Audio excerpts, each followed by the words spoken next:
Hello, listeners. Today we dive into a very interesting conversation with Izzy Rosenzweig from Portless, a company that's making significant waves in the e-commerce logistics sector. We got an in-depth look into how Portless is innovating the way products move from production to consumers. It's not just about shipping faster, it's about a smarter, more efficient approach that benefits both businesses and consumers. Izzy shared insights on Portless' direct logistics model, a strategy that's proving to be a game changer for improving cash flow and margins for e-commerce businesses. Izzy explains how Portless offers direct logistics, turning inventory into cash faster and improving gross margins. He emphasizes the importance of brands being agile and strategic in their supply chain planning because every improvement in this area affects directly the cash flow. We also explored Izzy's unique journey. It's not every day that you hear someone with a background in Rabbinical studies leading logistics tech company, and Izzy's stories adds a personal touch to this innovative journey. If you're curious about logistics innovations or just love hearing about how businesses adapt to the future of digital world, this episode has something for you. So let's get started. Welcome to the Ecom Pulse, your heartbeat to the world of e-commerce. I'm your host, Eitan Koter. Join us as we meet with industry leaders, marketing experts, and the innovative minds behind the tech that is shaping the e-commerce future. So plug in, gear up, and get ready for a pulse-pounding journey into the heart of e-commerce. Hi, Izzy. Welcome. How are you? Doing great, Eitan. Thank you so much for having me. Great, Izzy. We are recording this after Shop Talk. How are you? Exhausting. How was it? Exhausting. How was it? It was great. It was exhausting, but we'll see. We're excited to see what comes from that. Really? So what was the setup? I mean, how was it? Tell us. Yeah, Specifically I think, for you and general about the exhibition or the event itself. 100%. So Shop Talk is, to me, probably from our perspective, the largest retail but direct-to-consumer mix with vendors. I actually think it's probably one of the most well-run conferences that I've ever gone to. Mm-hmm. Run like precisionally between how it's set up and how it's run. This year, I did speak. I was a presenter by evolving tech in the retail space. So that was a great opportunity. That was great for us.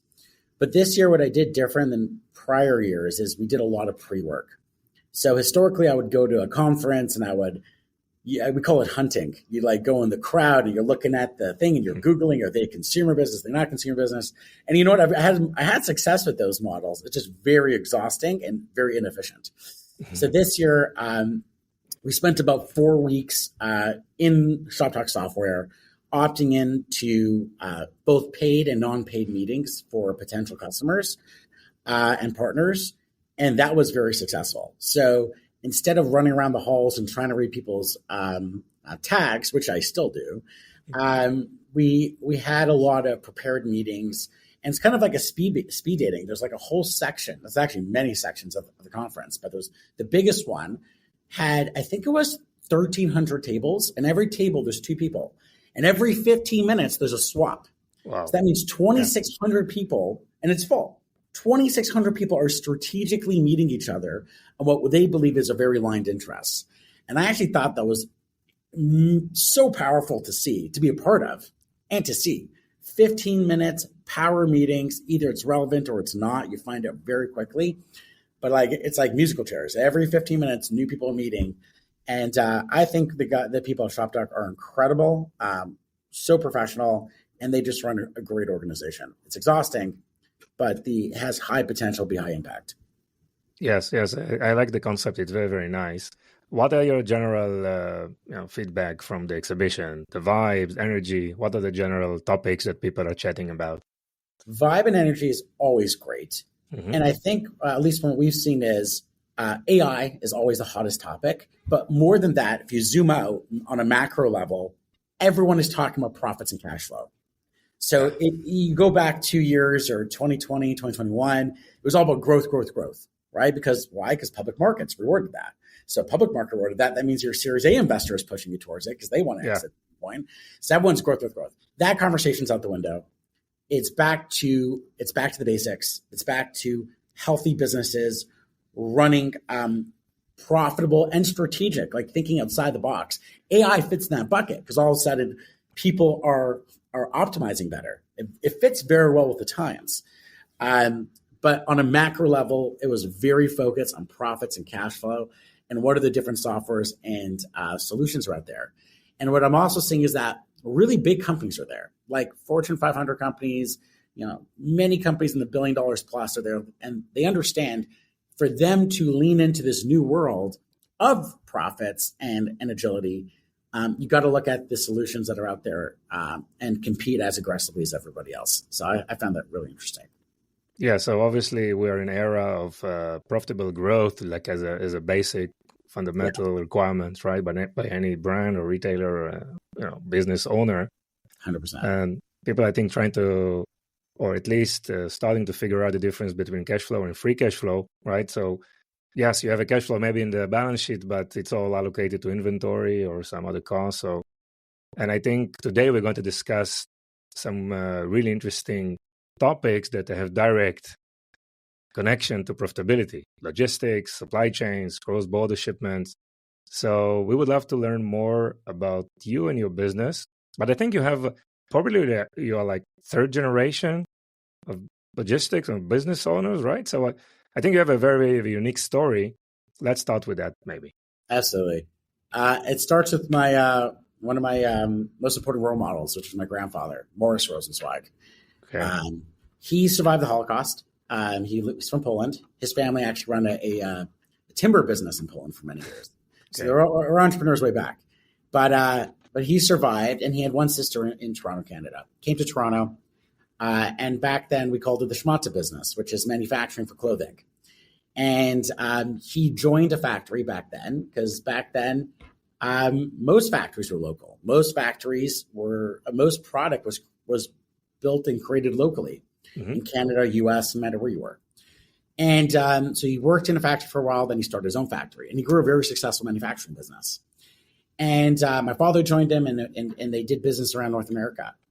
But what happened was in the 1980s is, in general, competition started to come in, where you saw factories became efficient to manufacture stuff overseas near the raw materials. Because even though if you're producing locally, raw materials almost always came from either India, Pakistan, Bangladesh, China.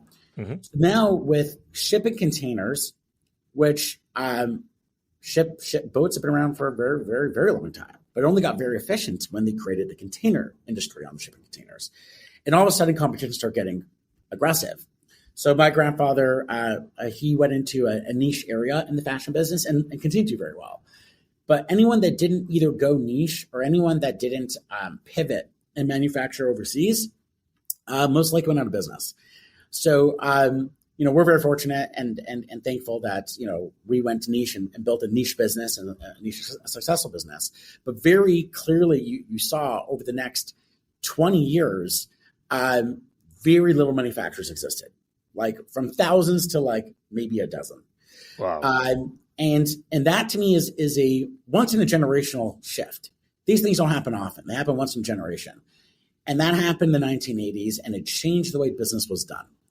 So similar to what we're doing, we're seeing another once in a generational shift. And this time it's not with boats, it's planes. Planes have also been around for quite a while, since the White brothers. But using that to efficiently move product and using it for direct consumer supply chain is relatively new and has gotten extremely efficient. And we believe this is another once in a generation shift in the way business is done. That's a little history, yes. That's how, I'm in the manufacturing supply chain business. I guess you could say it's in the blood. Yes. Interesting. So you talk about the 80s, right? With the new era has evolved or has emerged, standardization of containers, primarily ships that are moving containers around the world. And now we talk about the new era, which is evolving, right? The era is probably fast delivery. So tell us more about your company, right? Tell us more about Portless and what is the opportunity and what's pushed you to found the company. Absolutely. So at Portless, we do what we call direct logistics. So typical supply chain, and this is true if you're a retailer or if you're a direct-to-consumer e-commerce business today, or most businesses. You manufacture wherever it may be. Let's say it's China. So you manufacture 10,000 sweaters. You put those 10,000 sweaters in a shipping container, you got to wait on average about 60 days. 60 days till it gets to the US. Once it gets to the US, you're bringing it over the border, you're paying import duties. Then you're bringing it to a US facility. And only at that point are you selling these products to your customers. Yes. And then it takes another 4 to 7 days to do the delivery. That's just, the way of the world. And to what you said prior, which was cash flow versus free cash flow, when product is in inventory, it's the worst place money could be. And if it's on the boat, on the water, it's basically dead money. You can't do anything with that. So that's just the way of the world since the 80s. And what we've seen is the more successful a business becomes, the less free cash flow they have. They have even a hard time paying their bills. They have a hard time investing into maybe new technologies or new employees to grow the business because it's sitting in dead cash. We take a different approach. We say, I'm sorry, I need to interrupt you. Let's repeat that again. Which part? That as successful the business is, the less cash flow it has, right? Yep. Let's stop here for a while, for a second. It requires, I think, more clarification. So please elaborate on that. All right, for sure. I like to give my favorite example is Nike. If you read there's a great book on Philip Knight called Shoe Dogs. And he talks about Nike was very successful pretty much from the get-go. Right from the start. They were selling shoes first at the back of his van, and they started selling shoes across the US. And what ended up happening is the more shoes people bought, the more production they did in Japan. In the early days was in Japan, which means he had to lay out the money for production. So he was selling tons of product. Customers loved it. We want more. No problem. I'm going to double my production. So that means all his cash he had, plus all his profit, plus extra money to borrow from the bank is now in a factory in Japan. And then it's on a boat. Yeah. In the meantime, you got to pay employees. And he talks about how his creditors would come to his facility. He had 2 creditors at the same time trying to talk to him. And he would walk around the factory so they don't find each other. So they realize that they're both creditors. That's the way of the world, right? The more success you have, it means you need more inventory, which means the less free cash flow you have to actually run your business and pay your bills. So very often the early days of a business, you don't really feel it. You're like, oh, I put $5,000, I put $10,000 in inventory and selling well. It's actually the more successful someone is, all of a sudden you're in the million or 2 million or 5 million, 20 million. That's a lot of money. You might have $4 million in inventory in a given time or more for larger enterprise brands. Forget about it. It's insane. So I think that's an area that people don't realize when they're getting into e-commerce, where success is actually dangerous if it's not planned well. Devil's in the details. Devil's where is that money being spent? What's the landed cost? That's the area where more success can mean actually less cash. So you're referring about great planning and, trying to anticipate what's going to happen if the business is successful. So what's the best practice for growth, according to your understanding? Okay, so I'll talk about first at a high level. Planning is very hard when you're an entrepreneur. You have, no one knows what they're doing, right? I call it one of our superpowers. We're all stupid. Right? No, but at least you need to be confident when you say, right? Exactly. Right? Everyone starts the business. You're not going to know everything. I think it's okay going into business not knowing everything, and that's why people start businesses. You don't know everything. If you did, you probably wouldn't start it. But I'll tell you, at least for us, the way we approach it is, we just have a different way of doing business. So we say, instead of producing 10,000 sweatshirts, which may have costed you $50,000, and putting on a boat, first of all, you can send it to us in Shenzhen. So we're probably 2 hours to 2 days away from any factory in China. Once we inbound in our facility, through our API, through our Shopify app or whatever you're built on, we'll say, hey, you got inventory. So then you can immediately start selling to your customer. So that means you're turning inventory back to cash 2 days post-production versus what typically would have been 60 plus days post-production. Now what happens, we'll get the order. You get the order. You send it to us through the app. We will take your sweater, put it in a poly bag. We'll print a USPS label, and we will deliver it to your customer on average on 5.2 days. That means we'll be at your customer's front door, USPS driver, dropping off a USPS poly bag with your product at the front door 5 days later. That means from a customer's perspective, they just had a very normal US experience. They did a transaction. Normal delivery times in the US is 4 to 7 days. Again, we could deliver as fast as 3 days, but the average is 5.2. And USPS driver puts a USPS label and they got a USPS tracking number. So from a customer experience, nothing changes in our model. But in the back end, massive changes. So first we call 3 buckets of advantage in this model. 1 is cash flow, 2 is margins, 3 is globalization. So first, let's talk cash flow. Yeah. You just turned inventory into cash 2 days post-production, where you would have had to wait 60 days. You could not be able to touch the product or sell it. Now you're selling it in 2 days post-production. Then you can ask yourself, did I need 10,000 sweatshirts? Well, historically, you needed it because you had 60 days of dead nothing. Yeah. So you need 4 months of inventory with constant overlap. In our model, you can send it to us in 2 days or a couple hours and a pallet at a time. It doesn't need to be a container at a time. Maybe you can lower your inventory to 4,000 units instead of 10,000 units. Yeah. All of a sudden, you just freed up cash. So not only, and also out of stock, here's another invisible loss. If you're during Christmas season and November 10th, you're sold out of your sweater, historically, you'll be like, okay, I'm sold out for the season because if I put on a boat, I miss Christmas anyways. Mm-hmm. That's lost revenue. So we say, no, go back into production, restock 10 days later. It's now November 20th. You're 3 days before Black Friday. Go to market, collect another $5 million of revenue. So we allow you to capture out of stock. We allow you to lower inventory risk, and we allow you to move inventory into cash faster. This is just all in the bucket of cash flow and agility and simplicity. Now let's make you more money. Gross margin. How do we do that? Our warehousing is cheaper. Our pick and pack rates are cheaper overseas. There are no container costs because containers don't exist in this model. There's no import duties with Section 321. As long as the order is under a value of $800 with Section 321, it is import duty free. That could be up to 43% savings for apparel brands. And shipping rates start at $5. So as long as your products are light, this doesn't work for heavy or bulky items. As long as your products are light, we could deliver, we start at cost-effective shipping rates, import duty savings, container savings, and cheaper warehousing. So you have better cash flow, better margins. And the last part of this is we do this to 50 countries around the world. So instead of back in the day moving inventory around the world or paying DHL $30 to Europe or $45 to Australia, we could do it under 5 days. We could deliver under 5 days to Europe for under $5. Local experience, Royal Mail, Australia Post, whatever the local market is, we'll deliver in that carrier. So customers around the world have local experiences. We help you go global with less inventory risk. It's one inventory hub servicing all these countries. So that's what I was referring to earlier. This is a fundamental shift into the way e-commerce could be done. Because if you can now have fast cash, better cash flow, fast inventory to cash, better gross margins, this industry isn't going anywhere. People love direct-to-consumer. There's hundreds of billions of dollars in direct-to-consumer. Sure.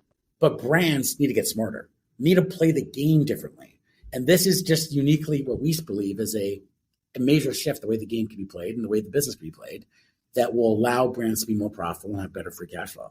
Yeah, it sounds amazing. So actually you're doing like Shenzhen to consumer direct shipping, right? Exactly. So, and a consumer has no idea. They think we're in Texas because we do injection. We inject 6 points around the U.S. Mm-hmm. We'll take the order, we'll sort it, we'll do digital clearance, customs clearance. But the customer just gets a USPS package, USPS tracking number. 2 days later, it's scanned in Texas. 2 days later, it's at their front door.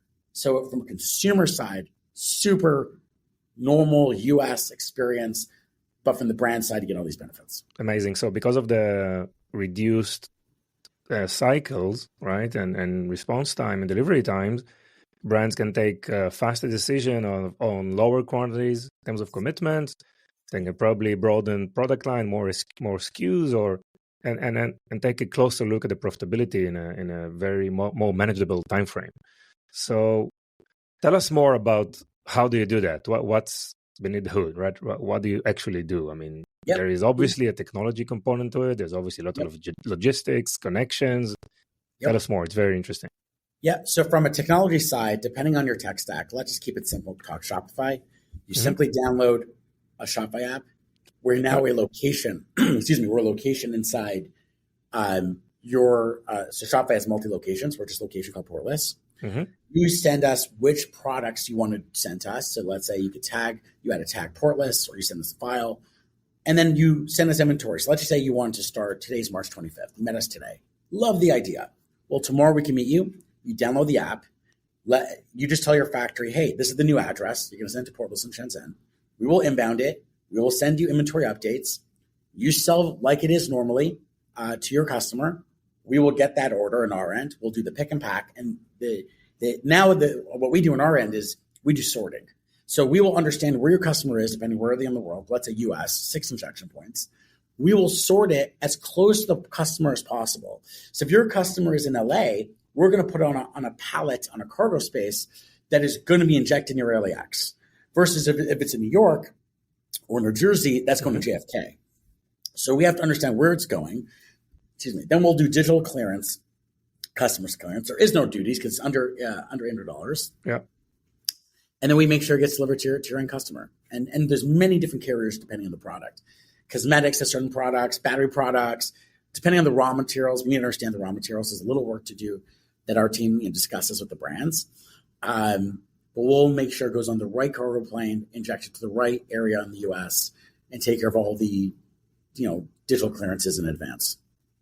Interesting. So brands are communicating with their manufacturers in China. They are shipping the products to you. You actually have a local warehouses and facilities. You are storing these type of products in China, and then you get orders. So how do you position yourself? Are you like a 3PL or 4PL? Is it something new? No, so we're a mix of both. We have our own facilities in China because we believe to do this properly, you need to control the experience. And if you don't control the experience, things get messed up very quickly, very fast. So there are, let's say, maybe Chinese 3PLs that do this. Between the tech stack, between the quality control and the experience, things go haywire very quickly. Sure. On our end, we consider us to be the brand's most important partner. Because you could have a great product, but if you can't deliver it, or if that delivery is bad, if there's Mandarin on your packaging, your brand risk gets affected. So we take our part in our customers' business extremely seriously, and we want to make sure that every part of that. Now, we're also working in Vietnam. Vietnam is in a bonded facility, and that's in a partner facility. So as we grow outside to other countries, India will be there as well. We will make sure that we understand every single nook and cranny of this business. Some will be partner facilities, and some will be our own facilities, depending on the area.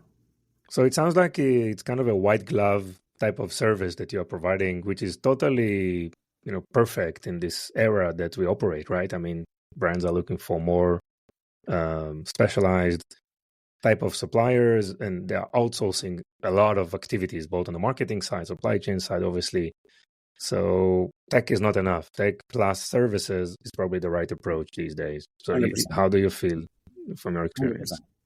100%. Yeah. For us, we see also, we don't work with brand new brands. We're not built for I have an idea. Right? You got to first figure out distribution before you can optimize supply chain. If you're optimizing supply chain before you launch a product, that's just the bad method. You got to figure out a great product, figure out distribution, how you're selling that, e-commerce, wherever it is. Then you want to optimize supply chain. So for us, our brands are already at decent scale. It could be as low as a few million, or it could be as high as 50, 100 million, 200 million, and in enterprise even larger than that. But we understand that once you're at that scale, your brand name matters. And for brand name matters, there is no there can't be any risk to this transition. So we make it as simple as possible. We make it as seamless as possible that your customer has no idea the transition is even happening. Yes. So where we are, where Portless is right now? I mean, say again? In your life cycle of the company, where are you right now? Yeah. So I would call it we're north of Series A, I would guess, from a raising perspective. We have, so I'll give you a high level context. I've been doing this business for 10 years. I started in 2012, doing this a long time. But we actually built this business as a consumer business. So the infrastructure we built, I ran a consumer kitchen accessory and home decor business on this model, millions and millions of shipments. And then about over a year ago, we had people say, hey, can we leverage the infrastructure you built? Then over the course of the last year, we actually transitioned to be 100% B2B supplier. So we started as a consumer business, and we understand the pain of it because we ran it. We had problems with cash flow. We had problems we understand the importance of a brand experience. how every part of it matters, from packaging to if you want inserts to making sure the tracking number is updated immediately. We started that consumer business, and now we took that infrastructure and we're just applying it to our B2B customers right now. And now that's all we do.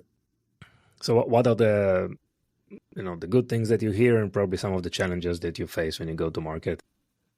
As a brand in general or for Portless? Yeah. So for the good things is we're fortunate to be in a place where this is such a strong value add to our customers, where most of our business is referrals. So we have one customer, they like it. They're like, hey, you guys got to talk to Izzy on Portless. And we just been growing that way. Very fortunate. On that end, the expansion demand is going so quick that we need to be, react as fast as possible. So we know we have brands that want to be in Vietnam.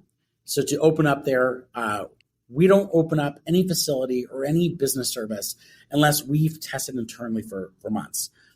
Because we'll take like a product, we'll just sell it on Shopify just so we understand the local carrier options, the local logistics, how fast the tracking numbers are, making sure bonded versus non-bonded. What's the difference for that country? So we are getting the strong demand, which is pushing us to go into other areas. But we also that can be painful because we want to do it right, and there's just no room for error in this business when you service other businesses. So that is like growth pains, but we're happy with growth pains over other pains. Yeah, these are good problems to have, right? Exactly. I mean, word of mouth. I mean, it's really nice. So it's well done. Yeah. Well done, Izzy. Thank you. What else? What else did I miss in terms of things you want to share around Portless and Yeah, I think to me this is just kind of we talked earlier about the shop talk. Brands today have to think about profitability. I think it's just the most important number. Now, profitability isn't as simple as it is. You also need free cash flow. So I think that's like underneath profitability is also free cash flow. But this is such an obvious focus that's happening across the industry. And it's healthy, right? As much as it sucks, it's healthy. You're going to have venture pulled a bunch of money back because a bunch of brands in the public markets got affected. So like, is there multiples? I strongly believe there will be multiples in the future. It just needs to catch up. So, because of what's happening, brands are getting smarter. They're getting more efficient. They're looking for other opportunities. You have AI coming in, which is massive. Yep. You have software tools that allow you to analyze your data better and allow you to analyze where your profitability is. So I think all this is a forced shift to the industry, which will pay dividends years to come. So you're going to see newer brands go public. And instead of them, unlike the previous brands and where they're burning cash and they're not profitable, I believe you'll see a lot of strong brands being built on e-commerce that have great cash flow, have great margins. Then they'll get great multiples in the public markets, and then you'll see money coming back in more full force. And just hopefully we don't fall back. History repeats itself. Hopefully we don't fall back to free money and growth again. I'm hoping that this healthy aspect to commerce stays, and I think it's better for everybody. Great. Izzy, what tips you can provide to professionals in the logistics or supply chains profession? In general, I always, at least for the way I've had some interesting experiences around Q4. And I've actually seen this from other brands as well. So I'm not alone in it. When you go into Q4 and you're trying to gauge how much inventory you should have. And this is even if you don't use Portless. Let's just pretend you're selling Walmart stores. Or you sell them FBA, whatever it is. Being as strategic and smart as possible on the factory and supply chain side is the difference between, $100,000 or $1 million in inventory versus $10 million in inventory. And what we say is two things. One is, in general, there's room to negotiate in China today. Because demand is weak there, both the local and international markets, the open-mindedness to make lower MOQs and still give great pricing, we're seeing that across the board. So don't be afraid to ask. Factories are getting used to lower MOQ. They're willing to take lower MOQ, even though their margins may not go higher. But that is the difference between, how much cash you have out the door at any given time. And another thing that I've had experience with when I was running my own consumer business, and I've seen being done many times, is very often you think you need to fully produce your entire inventory at once. And then before you have to pay the factory. When really the factory just needs to know they can lock the raw materials. So very often you could spend, maybe it's $100,000 in locking in the raw materials, and it's sitting in your factory floor. It's not going anywhere. It's not going to go bad. And then as you need it, you can start producing, and only then you're paying the factory. You're paying the factory either post-production or FOB or however you do it. Mm-hmm. But locking in your raw materials allows you to be a lot more agile in when you need to pay your factories. So in general, I think we're in an interesting time where you could negotiate. Factories are open to doing low MRQs, and understanding if maybe you can leverage the idea of buying raw materials versus actual full produced product. Yes. And Izzy, what are the things you're proud of in your career? That's a good question. I think for me, and any entrepreneur that starts a business and no idea what type of roller coaster they're about to go on, which I think it's our superpower, not knowing, is you got to just stick it through. So there's highs and lows, and everyone says this, and everyone says it because it's true. You just got to stick it through. You got to optimize. You got to be agile. You got to be willing to move with the industry. You got to be willing to move with the economy or move with where the commerce is going at that time. And I think for me, I was fortunate to do that. I started as a consumer business. Apple privacy updates came, and then all of a sudden marketing went out the window, and your attribution, you're blind, you had no idea where you're spending. It was a painful 12 months. But if you push through, and then now, Meta solved their problems. Now there's TikTok and there's new distribution channels. So I think for any entrepreneur, it's really going into business. You have no idea what's going to happen. That's fine. Just know you'll get, so-called punch in the face a lot. And you just got to be agile and go with the business where the business takes you. Yeah, you talk about tenacity and being agile. I think, two important points to have in mind. By agile in your mind, but also agility in your tech stack, obviously, right? And if anyone is today, even a brand, a retailer, it's not just software companies, not just tech companies. Tech is everywhere, right? 100%. It needs to be smart. Izzy, this is the part when you're sharing with us a fun fact about yourself that most of your professional network are not aware of, right? So this it's not an easy one. This is a great one. Very few people know this. The community I grew up in, I was actually meant to be a rabbi. I actually have a rabbinical degree. Wow. I spent 3 years in advanced studies, rabbinical degree. I have a BA in Talmudic law. I don't have a BA in business, but I've ran businesses throughout that whole time. Wow. So most people know I'm an ordained rabbi who happens to enjoy business. So great. In business full time. Great, Izzy. Thank you for sharing. Anything else you want to add? I don't know. I got 3 kids. Life keeps busy. So I think, nice. Like you said, you got 5 kids. That's incredible. Yeah. You're running a business, you got kids, it's incredible. Incredibly thankful. And I wouldn't change it. I love it. Amazing, Izzy. So Izzy, it was really, really interesting. I really like what you're doing. I wish you all the best, and best of luck. Thank you so much for having me, Eitan. Thank you. Bye-bye.